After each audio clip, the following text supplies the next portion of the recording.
Archivo Secreto Vaticano. Aquí, ocultos de los miles de turistas que cada día visitan las zonas abiertas al público, se guardan siglos de historia, pero también secretos y conspiraciones. Cartas papales, correspondencia real, documentos, entre ellos uno que por fin ahora sale a la luz. ¿Quién o quiénes lo ocultaron? ¿Por qué lo hicieron? Objetivo: arrinconar para siempre al cardenal Cisneros. De haber quedado vivo Cisneros unos años más, yo creo que el panorama de España hubiera cambiado totalmente. El hombre que lo dejó todo para convertirse en fraile. El fraile que se enfrentó a su propia iglesia. El hombre que lideró una de las mayores expediciones militares de la época. Nos puede parecer quizá utópico, pero para Cisneros era la recuperación de los santos lugares de Jerusalén. Él llega a decir que el olor de la pólvora le resultaba mucho más agradable que el del incienso. Inquisidor, confesor de la reina Isabel la Católica. La gran conspiración que se trama alrededor de Cisneros es qué pasa en Castilla a partir de la muerte de Isabel la Católica. Juana la Loca no está loca, pero entre su marido y luego su padre, pues la vuelven loca y la incapacitan. Detrás de todas estas maniobras está siempre Cisneros. Él desde muy joven tiene algunas facetas, diríamos, como secretas y muy extrañas, ¿no? Su hermano Belarmino intenta matarle. Su hermano Belarmino, que era franciscano como él, en una ocasión, llevado de los celos, de la envidia, intenta matarle asfixiándole con una almohada. El hombre que pudo ser papa, el hombre que pudo ser santo. Siempre fue con el hábito franciscano. Se cuenta que cuando dormía, incluso en el arzobispado, tenía sus camas, con sus doseles, tal, pero que él sacaba un pequeño camastro de debajo de la cama, dormía ahí con su hábito y por la mañana lo escondía, deshacía la cama para hacer ver que había dormido ahí, entonces entraba al servicio. Intentaba fingir una vida de boato, de tal.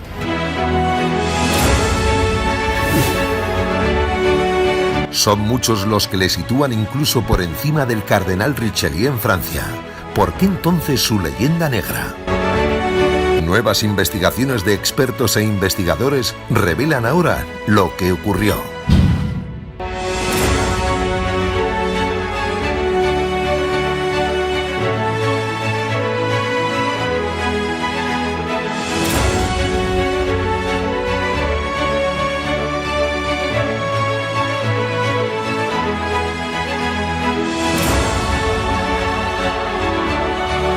Conspiraciones, códigos ocultos, expedientes secretos. Expediente número 3180-3191. Expediente Cisneros.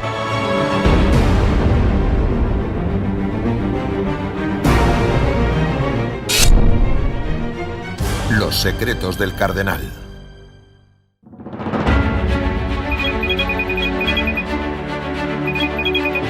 Estamos en el Vaticano, hasta aquí vienen cada año millones de turistas y millones de católicos que ponen su ojo especialmente allí, en aquel balcón donde habitualmente se suele asomar el Papa Francisco, o mejor dicho, su anterior nombre, Jorge Mario Bergoglio, porque muy poca gente sabe que en realidad ese era su nombre. Se lo cambió en homenaje a Francisco, a San Francisco de Asís. Es prácticamente lo mismo que hace 500 años hizo el cardenal Cisneros. Se llamaba Gonzalo, cambió su nombre a Francisco y a partir de ahí una historia apasionante. Muchos años después llegaría ese proceso de beatificación, pero ese proceso sigue oculto aquí, tras estos muros, en el Archivo Secreto Vaticano. ¿Qué es lo que pudo ocurrir? ¿Por qué ese proceso finalmente no salió a la luz? Les proponemos que nos acompañen en este viaje apasionante por la historia del cardenal Cisneros, todos los lugares que recorrió, su legado cultural, social, político, en fin, un montón de historias que aún son muy desconocidas. ¿Quieren conocerlas? Buscamos respuestas y empezamos aquí en el Vaticano. Este es Monseñor Carballo, uno de los hombres de máxima confianza del Papa. De hecho, fue el propio Papa Francisco quien lo reclamó para la Curia Vaticana. Es el número 2 de la Congregación para los Religiosos, pero durante años ha sido ministro general de los franciscanos. Conoce muy bien la figura de Cisneros.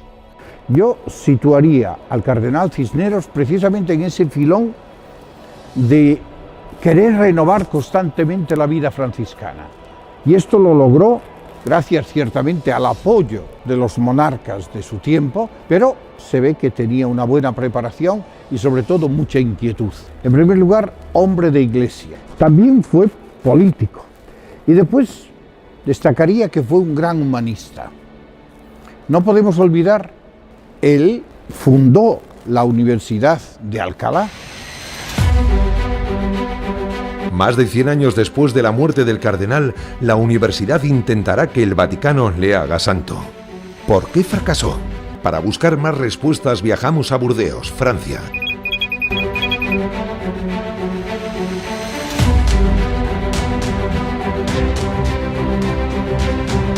Aquí vive uno de los que mejor conocen la figura del cardenal.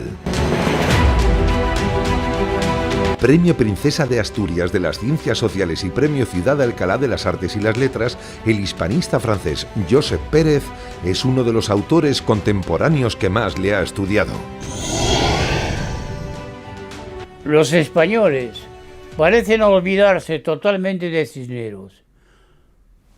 Se habla de ponerlo en los altares, pero la diplomacia española no pone ningún empeño en defender aquella causa. Son escritores, autores franceses, los que se dan cuenta de la caridad de este hombre. ¿Sí? Pero si este es un hombre de Estado muy superior a Richelieu. Basta pasear por cualquier ciudad francesa, el cardenal Richelieu está presente en numerosas calles. En España, no tantas. ¿Por qué? Si se compara Richelieu con Cisneros, vemos que algunas ideas son comunes, pero lo que le falta a Richelieu es la abnegación, el desinterés, la probidad de Cisneros, que nunca trató de enriquecerse personalmente. Buscamos más respuestas de ese odio hacia Cisneros.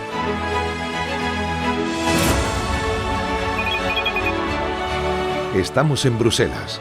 Esta fue la patria de Carlos I de España y V de Alemania.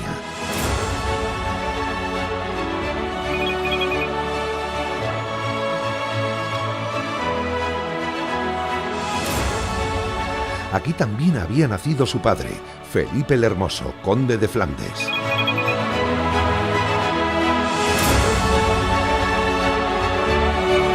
Aquí le vemos junto a Juana de Castilla, Juana la Loca. No es un cuadro tan conocido en nuestro país, pero colaboran con nosotros los Museos Reales de Bellas Artes de Bélgica. Obra del maestro Joseph Sequens, vemos a una Juana embarazada.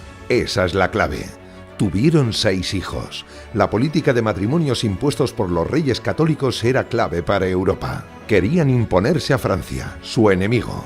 Por eso a Juana la casaron con Felipe. A partir de ahí comienza todo una lucha de poder, ya que Juana se había convertido en heredera del trono.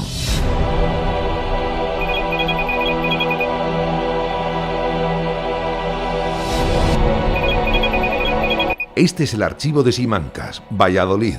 Aquí se guardan muchos documentos que atestiguan que Carlos I fue realmente cruel con su madre Juana la Loca.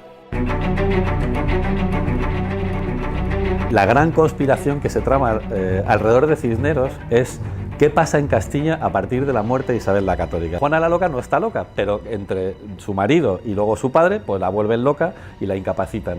Llegan a firmar entre los dos un acuerdo por el que incapacitan a Juana en un momento en el que Juana está intentando encontrarse con su padre, con Fernando el Católico, y que Fernando se niega a recibirla. Él firma con Felipe la incapacidad de su hija. Detrás de todas estas maniobras está siempre Cisneros. Quien mantiene esta teoría es David Botello, guionista y escritor. Entre sus éxitos, un libro arriesgado del que es coautor, Felipe el Hermoso, Anatomía de un crimen.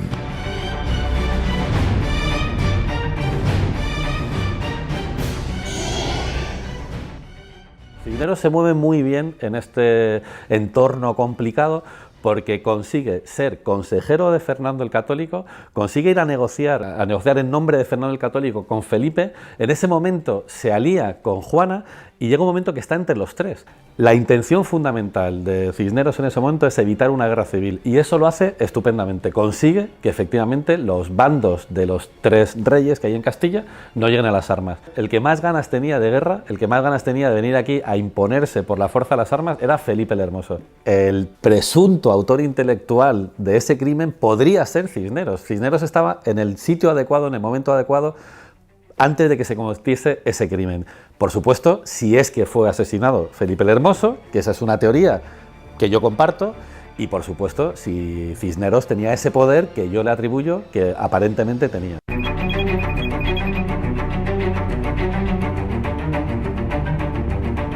Esa noche se celebraba una fiesta en Burgos. Felipe el Hermoso había llegado a Burgos, que era una tierra hostil. La distribución de Castilla en ese momento era complicada porque había ciudades que eran partidarias de Felipe, había ciudades que eran partidarias de Juana y había ciudades que eran partidarias de Fernando. Entonces, Burgos era partidaria de Juana y en Burgos, Felipe, en una tierra hostil, muere, y muere en circunstancias muy extrañas. Por otra parte, Juana la Loca no fue esa noche a esa fiesta en donde presuntamente muere Felipe el Hermoso, porque Cisneros, que era su confesor, no se lo permite. Y los cronistas dicen, Juana no acudió a esa fiesta porque tenía ciertas sospechas. Esa noche sigue de juerga, come, cena, tiene contacto carnal con mujeres, es decir, disfruta una fiesta de sexo, drogas y rock and roll, pero del siglo XVI. ¿Y con quién se queda Juana esa noche? Con Cisneros. Es decir, Cisneros es la coartada de Juana para que nadie la involucre en esa muerte. Otra cosa sorprendente es que Felipe el Hermoso no muere inmediatamente después de beber ese vaso de agua que nos han contado todas las abuelas. Hijo mío, no bebas agua, que te va a pasar lo que a Felipe el Hermoso. Bueno, pues no muere inmediatamente después, muere 3 días después. Y el que le servía ese vaso de agua era un personaje que en ese momento estaba muy interesado en ganarse la confianza de Cisneros. ¿De verdad fue tan malvado Cisneros o simplemente luchaba por mantener vivo el deseo de la reina Isabel tras su muerte? Misterios, intrigas de palacio. Lo cierto es que otros investigadores tampoco descartan que la muerte de Cisneros fuera casual. Es probable que cuando él viaja a recibir a Carlos V, que le conocemos como Carlos V porque era rey de Alemania, cuando está llegando a Castilla, pues Cisneros sale a su encuentro. A Carlos no le interesa encontrarse con Cisneros y los nobles castellanos saben que no debe encontrarse con él porque sabe que a pesar de que tiene 80 años es un tío muy influyente, que es un tío muy honesto, que es un tío muy íntegro y que puede convencer a Carlos de ciertas cosas que a lo mejor no interesaban que le convenciese, ¿no? Y cuando llegan a Roa, pues Cisneros muere sin llegar a encontrarse con Carlos, ¿no?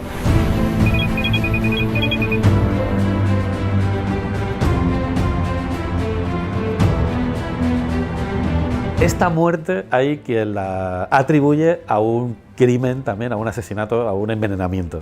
Hay varias teorías al respecto, una de ellas simplemente dicen que murió porque ya estaba muy enfermo, otros porque comió una trucha en mal estado, pero también hay una teoría que dice que fue envenenado. Bueno, pues que ya le corría cierta urgencia a los flamencos el que Cisneros falleciera, que no se produjera nunca ese encuentro. Este es Vicente Sánchez Moltó, cronista oficial de Alcalá de Henares.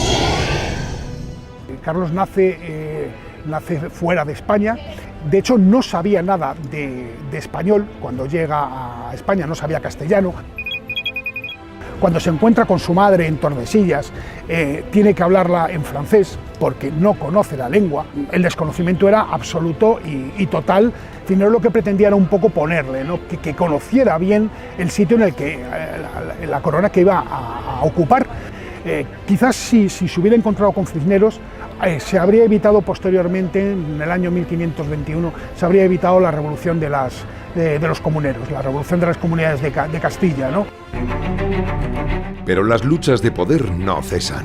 Estamos en Alcalá de Henares. Nos situamos en su ayuntamiento para ver este impresionante cuadro. Propiedad del Museo del Prado, refleja una de las más famosas frases del cardenal. En cierta ocasión, por los nobles se enfrentan a él, llega un momento en el que le dicen, bueno, vamos a ver, ¿cuáles son tus poderes? ¿No?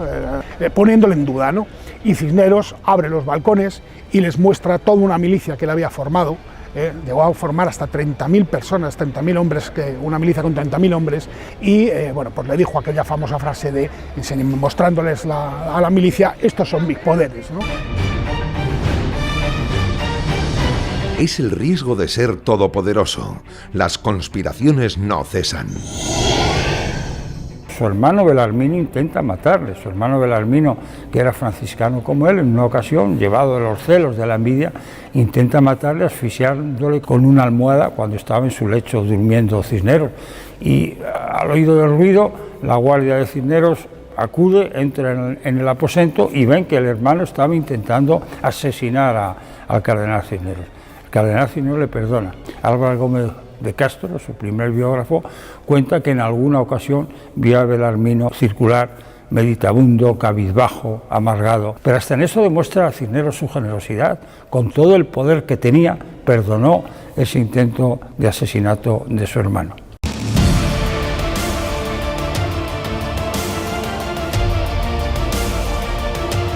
¿Fue entonces Cisneros menos malo de lo que afirma su leyenda negra? Arsenio López Huerta es historiador.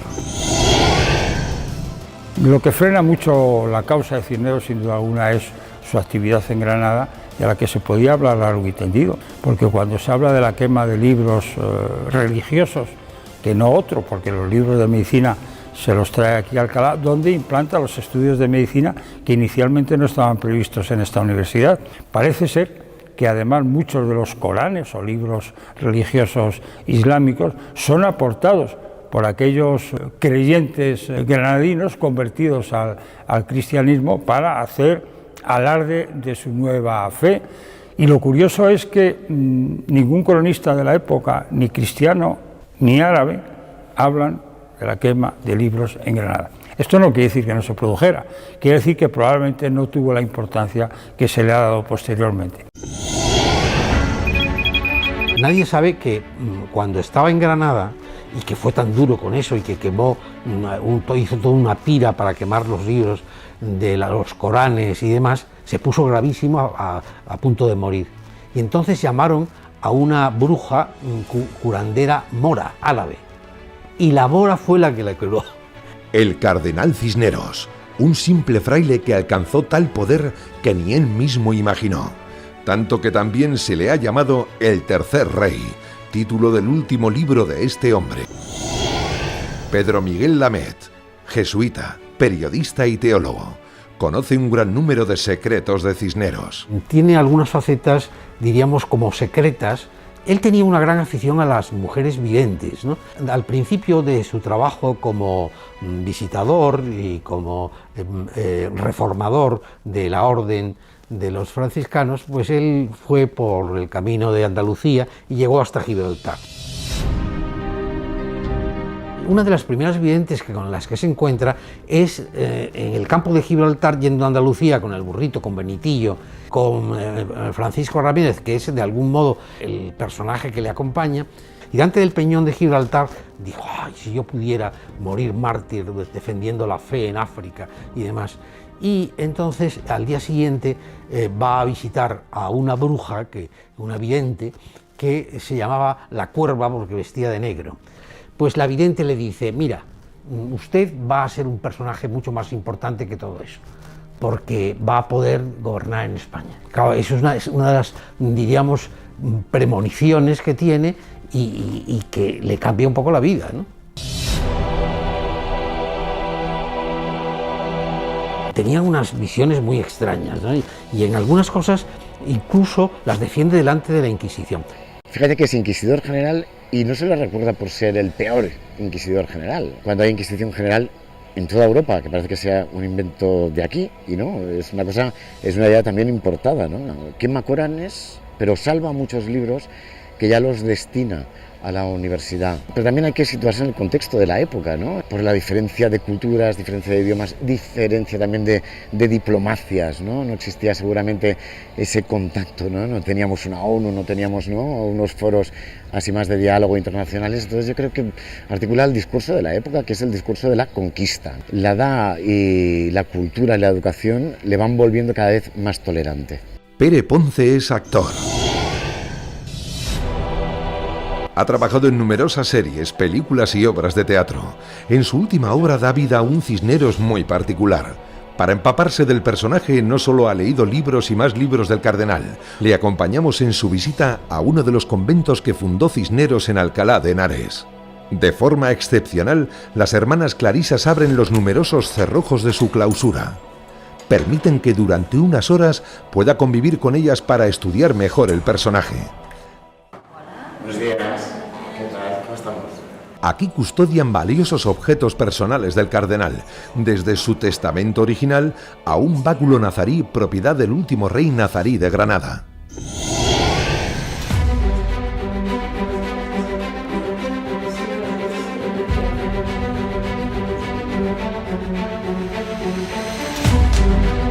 Intentaba fingir una vida de decoro, que es lo que le pedía al Papa, ¿no? De mantener unos mínimos, ¿no? En la vestimenta y tal, pero nunca dejó, ¿no? De tener el aspecto exterior, pero también el interior. En la época la gente utilizaba los cargos para sus intereses privados, ¿no? Se pasaban el arzobispado de Santiago de Compostela, pasa de padres a hijos, ¿no? Entonces, todas estas cosas, dices, claro, él abomina un poco de esta situación y es un poco el que decide llevar una vida más digna y sobre todo dar ejemplo. Yo creo que es un hombre de contrastes, o sea, porque un hombre que vive tan austeramente, que come pues unas hierbas para cenar con agua, que duerme en una tabla, que es un hombre que no acepta de alguna manera el oropel de la corte y vivir con esas comodidades, al mismo tiempo es un hombre de poder y es un hombre que sabe gobernar.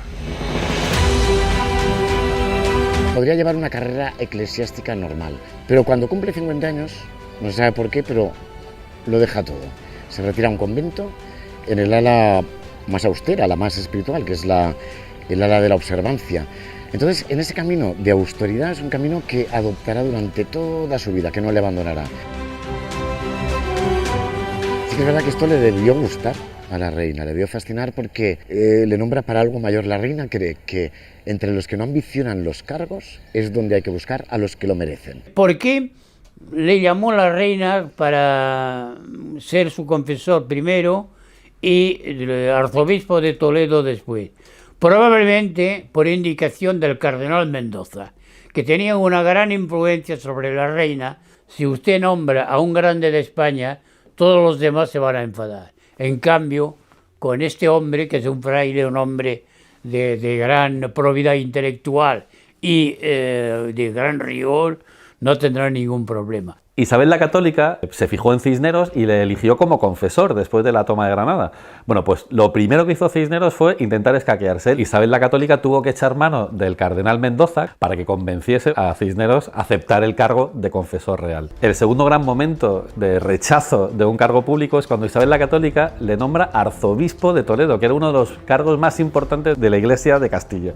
En ese momento, Cisneros, por supuesto, se niega y entonces Isabel ya no recurre al tercer rey de España, sino que recurre directamente al Papa para que le mande una carta diciendo que tiene que aceptar el cargo de arzobispo de Toledo. Cisneros se pliega a su voto de obediencia al Papa y entonces la primera vez que aparece con todo el boato cardenalicio se ha cortado la parte baja de su traje y debajo se ve el hábito franciscano y las sandalias que le acompañaron toda su vida. Bueno, muy reticente, porque duerme en conventos cercanos, no está en palacio, va y viene, sigue pidiendo limosnas por los pueblos, ¿no?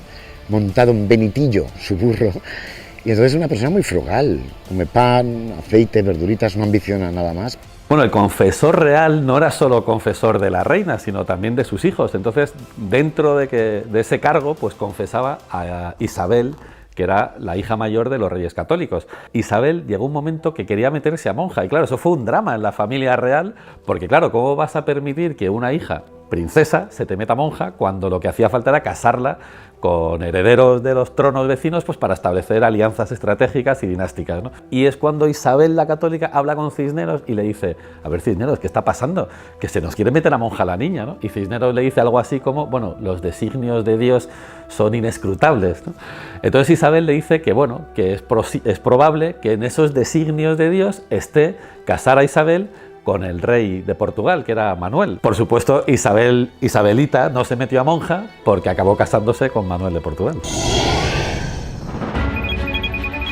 Nos situamos en Toledo, la gran ciudad del poder, de los arzobispos. Esta es la catedral.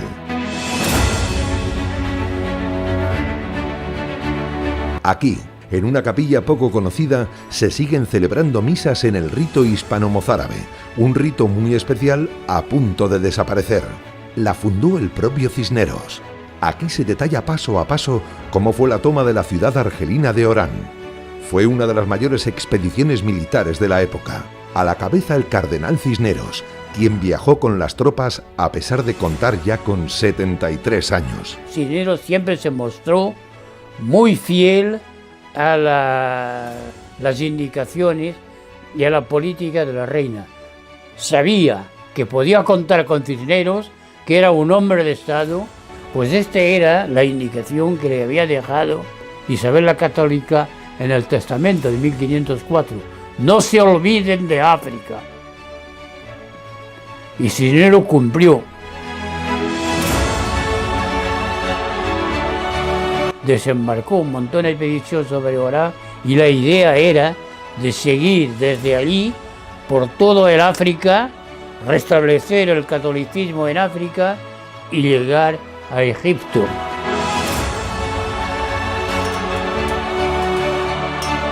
Nos puede parecer quizá utópico, pero para Cisneros era la recuperación de los santos lugares de Jerusalén. Él llega a decir que el olor de la pólvora le resultaba mucho más agradable que el del incienso. Recuperar el espíritu de las cruzadas, eso es lo que pretendía Cisneros.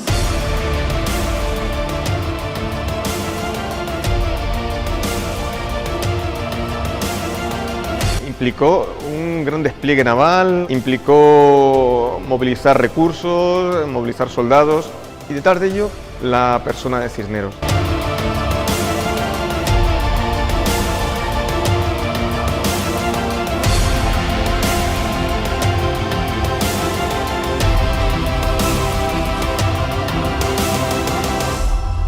Miguel Ángel Dionisio es historiador y teólogo.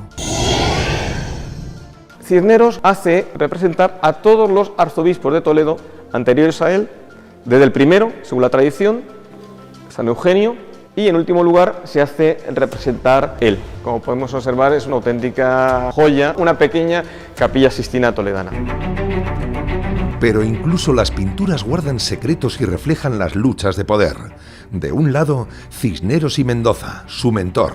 Del otro, mirando justo al lado contrario, Carrillo, su enemigo. Una muestra de esta oposición puede ser, no sé, quizá de modo anecdótico y curioso, que ambos arzobispos miran cada uno para un lado en la representación que Juan de Borgoña hizo de los antecesores del cardenal Cisneros. Secretos que pocos conocemos y en los que casi nunca se fijan los miles de turistas que pasan por aquí cada día. Lo mismo ocurre con este balcón semi-escondido. Situado en la parte superior de la catedral, desde aquí podía oír misa la reina y observar quién estaba presente. Aquella puerta que encontramos al fondo da acceso a esas dependencias y que están situadas sobre la bóveda de una de las naves laterales de la catedral. A solo unos metros de la catedral se encuentra el archivo diocesano. Aquí también se guardan numerosos documentos de los arzobispos de Toledo. Están custodiados con estrictas medidas de seguridad y a una temperatura constante.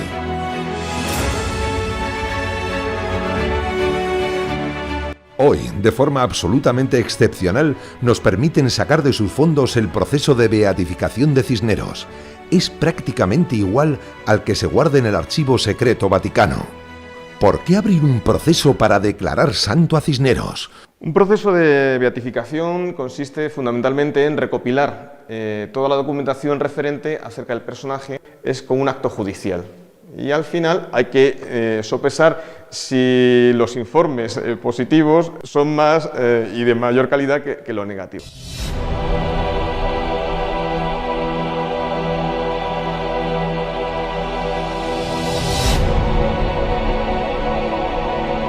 Los procesos se articulan en torno a interrogatorios y lo que se hace es que, en el caso de Cisneros, más de 100 años después, se sienta a personas a hablar sobre Cisneros, es decir, personas que no habían conocido al cardenal de una forma directa. Pues se me ocurre, por ejemplo, en Madrid testifican como testigos Lope de Vega, Quevedo, Gil González Dávila, es decir, personas cualificadas como hombres de letras, incluso historiadores, para hablar sobre Cisneros. Nuevas investigaciones como las de este joven han permitido sacar a la luz ese proceso de beatificación oculto durante siglos en Roma. Tras conseguir un permiso especial para el Archivo Secreto Vaticano, ha podido estudiar ese proceso. Es José Manuel Marchal. Al principio fue por una curiosidad de historiador, ¿no? A ver qué es eso de una causa de canonización, y en realidad fue una sorpresa. ¿Qué pudo pasar? ¿Quiénes o quiénes ocultaron esos documentos? Los franciscanos siguen divididos, están en distintas ramas. Los conventuales, que era una rama que tenía presencia en España en el siglo XV, pero que es precisamente Cisneros el que los reforma, y con el tiempo prácticamente son expulsados de lo que es la Castilla. En España lo que se generaliza es la observancia, y eso pesa mucho. En España, un hombre que les ha desposeído, digamos, de su convento, de sus propiedades, llegue a los altares. Luchas eclesiásticas, luchas por el poder. Al llegar Carlos V a España, lo primero que hace es despejar el terreno, arrinconar a todos los que han sido secretarios, fieles, compañeros, colaboradores de Cisneros. Nada de esto. Incluso se los considera algunos de ellos como heterodoxos, es decir, como peligrosos. El secretario particular de Cisneros, durante unos años lo meten en la cárcel, lo someten a una humillación tremenda, Juan de Vergara, por ser discípulo secretario de Cisneros. Los investigadores parecen coincidir. De no haber llegado la Casa de Austria al reino, la relevancia histórica de Cisneros sería mayor. Además, una fecha le marcará: 1492. Los reyes católicos conquistan Granada, se expulsa a los judíos y se obliga a los musulmanes a convertirse al cristianismo. ¿De verdad fue tan cruel el cardenal? Una forma de hacer política de la reina Isabel era a través de la indumentaria. Cuando llega a Granada, manda a los sastres reales que el rey, la reina y las infantas vayan vestidos al estilo morisco, para dar ver a la población de Granada que no vienen a imponer algo tan importante como es la vestimenta, porque la vestimenta es nuestra segunda piel. Despojarse de esa forma de vestir sería como despojarles la piel. Estas son réplicas exactas de los trajes que usaban la nobleza de la época. Se guardan aquí, en Salamanca. Aquí estudió de joven Cisneros y aquí se ubica el taller de Manuel Sánchez. Hay un cronista, Palencia, que dice: el rey salió a caballo a recibir a la reina en uno de esos encuentros vestido con una marlopa nazarí de seda al estilo morisco. Se pasará de la ropa tosca de la Edad Media a vestidos más elegantes con influencia italiana renacentista. La influencia de la reina Isabel es absoluta. La gran aportación española a la moda europea, internacional, que dura siglos, es el verdugado. Es como si fuera un cancán. La primera función era darle más pomposidad y la segunda, evitar ver que si estaba o no embarazada la reina o la noble en cuestión, porque el nuevo vástago era una razón de Estado y era política, y se podía especular. Esta forma de verdugado fue muy criticada incluso por Hernando de Talavera, confesor de la reina, que en sus escritos le critica a la reina que vaya vestida así, y lógicamente la contestación es de la reina, es decirle: soy la reina de Castilla. Al contrario de lo que significaba el cardenal Mendoza, contemporáneo suyo, Cisneros, como buen humanista, cristiano y reformista, es el servicio a la comunidad desde el conocimiento. Se ve también en el hábito, como los hábitos de Cisneros son de lo que llamábamos la oveja churra, ese tejido humilde que llevaban los franciscanos, que él nunca se desprende. Incluso hasta el propio Papa le recrimina que no vaya vestido con más elegancia, puesto que es un cardenal y regente de España, frente a Mendoza, que va vestiendo con el merino. El merino es la gran lana, es el gran tejido muy cotizado en los mercados europeos a través de Medina del Campo, y es el oro de Castilla.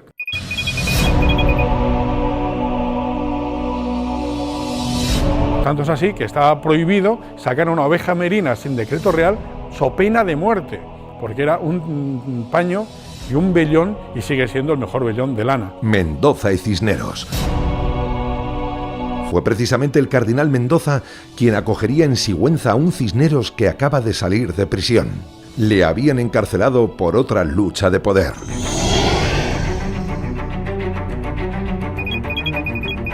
Uceda, Guadalajara. Al intentar tomar posesión de su arciprestazgo, se encuentra con la oposición del arzobispo Carrillo de Acuña. Este ya tenía reservado el puesto para un familiar suyo. No dudó en quitárselo de en medio. Ordenó su prisión, primero en Uceda, y posteriormente estaría preso aquí, en Santorcaz.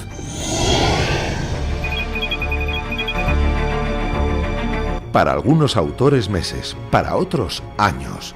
Pero lo cierto es que aquí estuvo entre rejas, en el castillo de Torremocha, hoy casi en ruinas junto a la iglesia.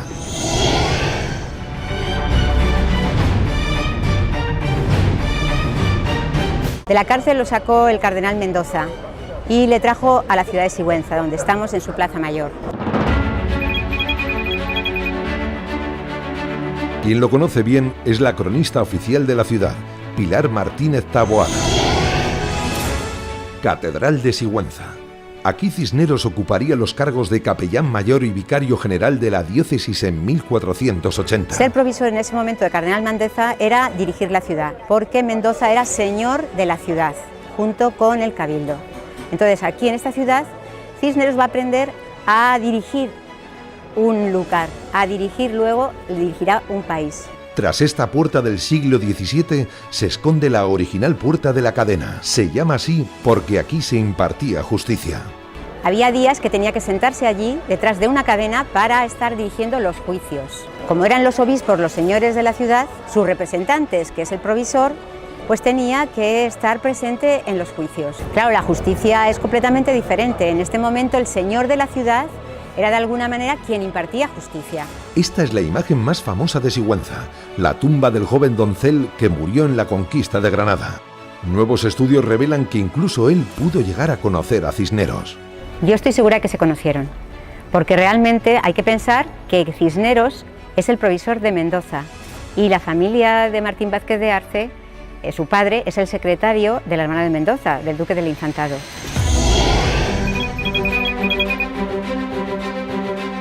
Realmente Mendoza en Sigüenza solamente vino 4 veces, porque el resto del tiempo estaba o en su casa, o en Toledo, o en el Infantado, que es donde se estaba formando toda su familia como humanistas. Allí se formó el doncel. Entonces es normal que coincidiesen en nuestra ciudad los dos personajes, que coincidiesen en esta casa. Hasta 1484 pudieron estar juntos.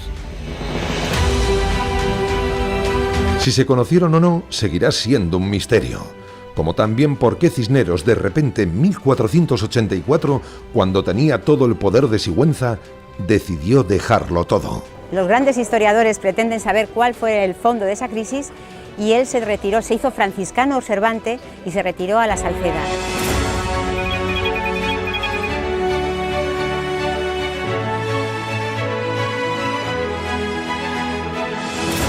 La Salceda era uno de esos monasterios que estaban en un lugar retirado. Era un monte con una serie de lugares de oración donde se retiraba cada uno de sus monjes. En la actualidad de la Salceda no quedan más que unas ruinas.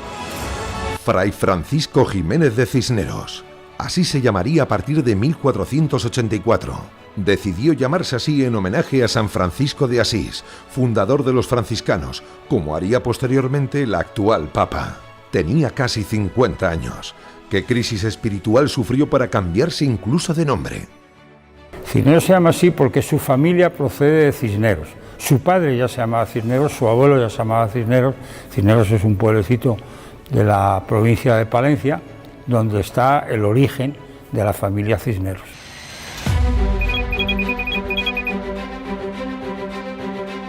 Pero Gonzalo Jiménez de Cisneros, que así le habían llamado sus padres, nació finalmente aquí en Torrelaguna, muy cerca de Alcalá de Henares.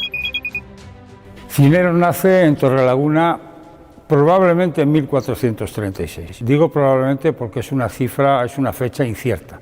Los primeros años de la vida de Cisneros, incluso hasta su llegada a Roma, son años de oscuridad. Y se conoce sobre todo lo de su estancia en Roma porque en el camino, en la parte francesa, cerca de Aix-en-Provence, en compañía de un par de amigos, compañeros de estudios de Salamanca, son asaltados por unos ladrones y estos amigos tienen que socorrerle para poder continuar su viaje. De su infancia prácticamente no sabemos nada, más que estudió sus primeros cursos en Torrelaguna y posteriormente se fue formando en otras ciudades castellanas. Este es Jorge Benito, historiador de Torrelaguna.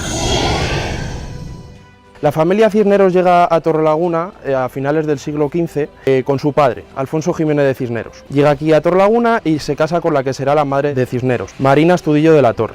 Donde hoy vemos una cruz, se cree que estuvo su casa natal, junto a la iglesia de Santa María Magdalena, el actual ayuntamiento. Antiguamente fue un depósito para el grano que él mismo mandó construir. Cada cierto número de años, aproximadamente cada 4 o 5 años, había una crisis en la cosecha. Los pósitos o depósitos de grano eran los que regulaban los desequilibrios de la economía. No se olvida de su orden.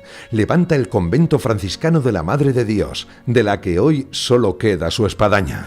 Uno de los motivos por los que quiso fundar este convento fue para albergar allí el mausoleo familiar, para trasladar los restos mortales de su padre, que se encontraban en el monasterio de San Antonio de la Cabrera, y los restos mortales también de su madre. A partir de entonces, el resto de la casa Cisneros tendrían intención de enterrarse en la iglesia, en la capilla de este convento franciscano. Lo que queda es la lápida del padre del cardenal Cisneros, don Alfonso Jiménez de Cisneros.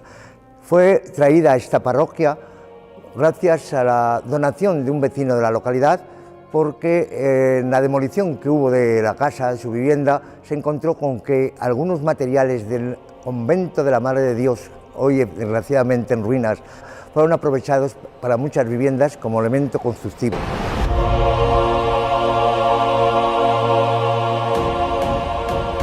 Cisneros siempre estuvo muy ligado a su villa de Torrelaguna. Siempre le preocupó que tuviera la magnificencia y sobre todo la dignidad, no solo en la cuestión civil, sino sobre todo en lo religioso. Él aprovecha la ocasión para terminar las obras de la iglesia con una portada principal dedicada a San Ildefonso. En ella, dividida en 3 puertas, en la central y principal, aparece la escena de la Virgen María imponiéndole la casulla a San Ildefonso, patrón del arzobispado de Toledo. Si hacemos un paralelismo iconográfico, sí que podríamos ver la imagen de Isabel la Católica imponiéndole la casulla de arzobispo a Cisneros, ya que fue la principal mediadora para conseguir ese título. La reina no dudó en que el cardenal no fuera solo su confesor. Poco a poco también la guiará en la política del reino. Tras el descubrimiento de América, será precisamente el cardenal una de las figuras claves para la evangelización y la conversión al cristianismo de muchos americanos. Todavía hoy, en México, se conocen los franciscanos como los primeros evangelizadores. Allí se nos llama los 12 apóstoles, a los primeros que fueron. Y cuando se ve el hábito franciscano, pues los niños y no niños corren para besar el cordón. Y aquí quisiera decir que muchas veces la evangelización de América se confunde con la colonización. Los grandes defensores de los indios en aquel momento fueron los religiosos, concretamente los franciscanos. ¿Por qué entonces ese olvido desde las altas esferas?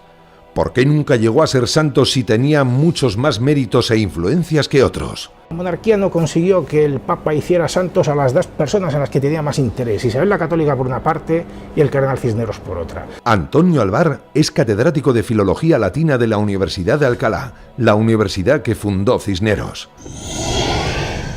Es el momento en que se han hecho santos a Santa Teresa de Jesús, a San Juan de la Cruz, a San Ignacio Loyola, muchos santos. Eso daba mucho prestigio a la monarquía católica, ¿no?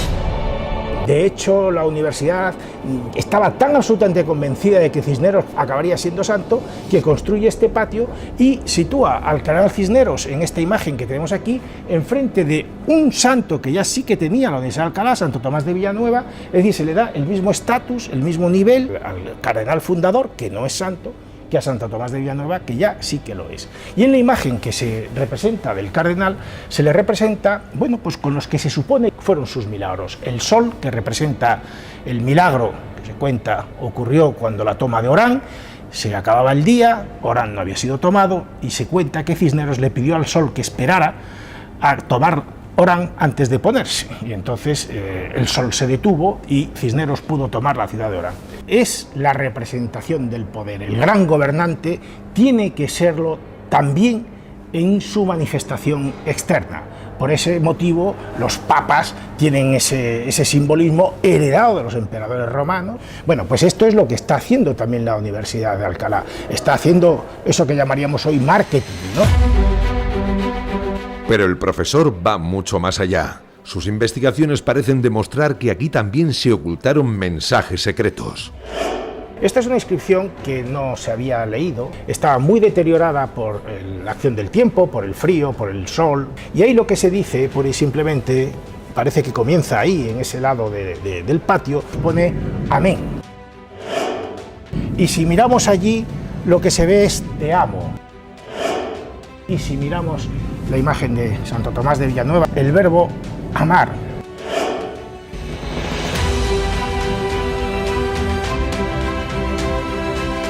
Esto es curioso cómo se conjuga aquí un texto que está escrito en latín con unas palabras colocadas expresamente en unos lugares muy significativos. Habida cuenta que son 3, no es casual. Se cuenta, hay una anécdota que parece que es absolutamente real, que en una visita que hace el rey Fernando, el católico, a Alcalá, Cisneros le enseña todos sus edificios universitarios, los edificios que tenía en aquel momento de la universidad, y el rey Fernando de alguna manera le viene a decir que los veía muy poco consistentes, ¿no?, y perdurables en el tiempo, ¿no? Y Cisneros le contestó una famosa frase en latín que ha quedado para los siglos, porque está esculpida en la base de cada uno de los pináculos del patio de Santo Tomás de Villanueva. La frase en latín dice "Lutian olim celebra marmoriam", que viene a ser algo así como hoy en barro, mañana en piedra, ¿no?, pronosticando lo que efectivamente al final ocurrió. La fachada de la universidad, que era una fachada hecha simplemente en ladrillo muy sencilla, a mediados del siglo XVI, ya muerto Cisneros, sería la actual fachada realizada por Rodrigo Gil de Ontañón. La universidad fundada por Cisneros estaba llamada a ser la mejor de Europa. Cisneros puso muchísimo empeño en traer al que él consideraba uno de los mejores profesores de la Universidad de Salamanca, que era Antonio de Nebrija. Le preguntaba siempre por la ventana a su mujer que qué tal estaba el maestro, porque el maestro tenía, no le gustaba mucho el vino, y entonces él se preocupaba mucho de que, porque estuviera en buenas condiciones para dar clase, ¿no? Por ejemplo, él quiere traerse a Erasmo de Rotterdam, que era uno de los grandes cerebros de la época. De origen judío, le cuesta venir y no quiere venir. También invita a venirse a Luis Vives. Luis Vives, a quien la Inquisición había desenterrado a sus padres judíos en Valencia y había quemado los cadáveres, encuentra pocos motivos que le tranquilicen por su llegada a España, pero Cisneros trae aquí a lo mejor, es decir, eso que entendemos hoy como fuga de cerebros. En aquellos años ya se producía. ¿Y dónde estaban los cerebros? En el Colegio Mayor de San Ildefonso de la Universidad de Alcalá. La heráldica que utilizó el cardenal Cisneros era el escudo de armas de la familia Cisneros, era un ajedrezado, 15 jaqueles. El hecho de que fuera primero arzobispo de Toledo y posteriormente cardenal hizo que se le añadieran lo que se llaman los órdenes de borlas, el sombrero y los órdenes de borlas a los laterales. Se añaden en muchas ocasiones los cisnes, como una referencia al apellido Cisneros, aunque no está en absoluto, no hay nada claro, ni muchísimo menos, que el apellido provenga de la palabra cisne, ¿no? Y es precisamente ese escudo, el escudo con los cisnes, el que utilizará posteriormente, asumirá como propio el Colegio Mayor de San Ildefonso y por lo tanto la Universidad de Alcalá. Él dijo que de las cosas que más orgulloso se sentía era la fundación de la Universidad de Alcalá. ¿Por qué? Porque lo que él quería era hacer una universidad moderna, innovadora, incorporar a científicos extranjeros a la universidad, sin distinción de ideologías, más allá incluso de los conflictos religiosos, que era evidente que eran muy importantes en ese momento en España, ¿no? Los libros que salva son los libros científicos, escritos en árabe, y Cisneros era cardenal, fraile franciscano, evidentemente no podía compartir los principios del Islam. Sin embargo, no tiene ningún problema en respetar la ciencia que otra civilización, otra cultura había hecho. Esta fue otra de sus obras cumbre, la Biblia Políglota Complutense, una Biblia en griego, latín, hebreo y arameo. Todo un alarde tipográfico para el que se tardaron 15 años hasta que se pudo completar. El cardenal no dudó en comprar muchos manuscritos e invitó a los mejores teólogos de la época sin importarle, paradójicamente, si su origen era judío o musulmán. Cisneros ciertamente tiene mucho que ver con la expulsión de los musulmanes de España, pero al mismo tiempo él los vuelve a llamar para poder traducir la Sagrada Escritura, la Biblia, en las lenguas orientales.